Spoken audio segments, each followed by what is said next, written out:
ఆయన చెప్పుకున్నాడు ప్రజలందరి ముందు. ప్రభా ఈ సున్నతిలేని ఫిలిష్తీయుడు ఎంత అని చెప్పుకున్నాడు. రెండోది యుద్ధము యెహోవాదన్నాడు దావీదు.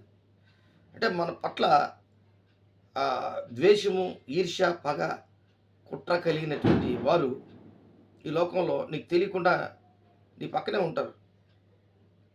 ఒక్కొక్కసారి దూరం నుంచి నిన్ను వాచ్ చేస్తూ ఉంటారు.